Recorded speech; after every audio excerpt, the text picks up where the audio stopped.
خرم صاحب پہلے تو جو فارمیشنز کمانڈر کا بیان ہے اس کے اوپر ہی آپ سے رد عمل چاہوں گا. بہت ہارڈ ہٹنگ سٹیٹمنٹ ہے اور کچھ سیاسی لوگ اور کچھ ریٹائرڈ لوگ جو بڑے بڑے نام ابھی شاید منظر پہ نہیں ہیں وہ نام مجھے لگتا ہے ابھی منظر پہ آنے باقی ہیں. آپ کی کیا اسیسمنٹ ہے؟ جی اب تو آہستہ آہستہ قوم کے سامنے اور دنیا کے سامنے بے نقاب ہو رہا ہے اور اگر نہیں ہوا تو اب آنکھیں کھل جانی چاہیے کہ 9 مئی کو ایک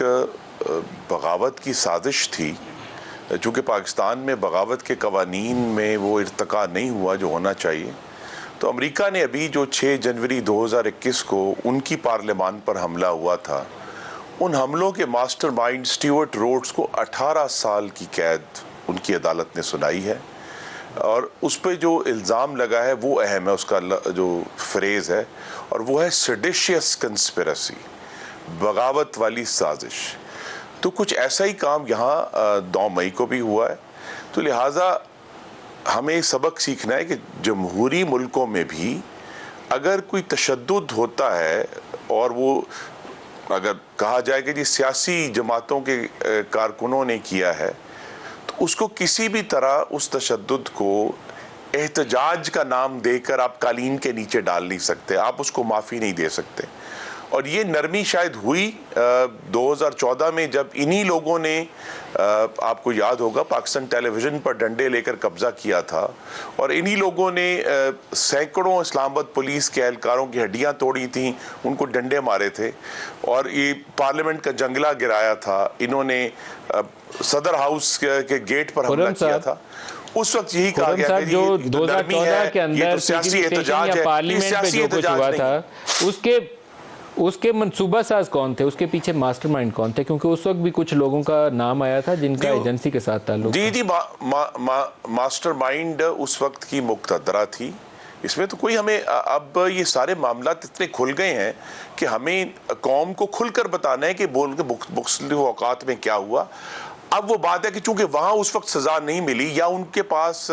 پشت پناہی حاصل تھی تو اس پشت پناہی کا جو نتیجہ ہے کیا اگر اس وقت مقتدرہ کے لوگ جو تھے وہ پارلیمان اور پی ٹی وی اسٹیشن کے اندر حملے کے اندر ان کا رول تھا یا منصوبہ بندی کے اندر وہ شامل تھے تو میرا سوال یہ ہے کہ کیا اب جو آرمی سے جڑی ہوئی جو بلڈنگز ہیں عمارتیں ہیں جی ایچ کیو کے اوپر حملہ ہو جانا یا ایم ایم عالم بیس کے جہاز لائے جانا، کور کمانڈر ہاؤس کے اندر گھس جانا، جناح ہاؤس کے اندر گھس جانا، کیا اس کے پیچھے ریٹائرڈ لوگ ہیں یا صرف سیاسی اور وہ ورکرز ہیں؟ جی اس کی ایویڈنس اکٹھی کی جا رہی ہے اور جب وہ آرمی کورٹ میں پیش ہوگی تو سب کے سامنے آ جائے گی. کیونکہ آرمی کورٹ کے بعد ایک آرمی کورٹ آف اپیلز ہوتا ہے، وہاں بھی جن کے اوپر یہ کیس چلیں گے ان کے پاس حق حاصل ہوگا. اور اب تو جو ہے ان کے پاس ہائی کورٹ میں اور سپریم کورٹ میں بھی جانے کی ایک وہ تو آپ آگے تفصیل پہ چلیں گے موجود ہے. تو لہٰذا یہ تمام ایویڈنس جو ہے یہ سامنے آئے گی. اور احمد بلال صاحب جو 2014 کا ایک بات ملک صاحب ضرور کہنا چاہتا ہوں اگر آپ مجھے اجازت دے دیں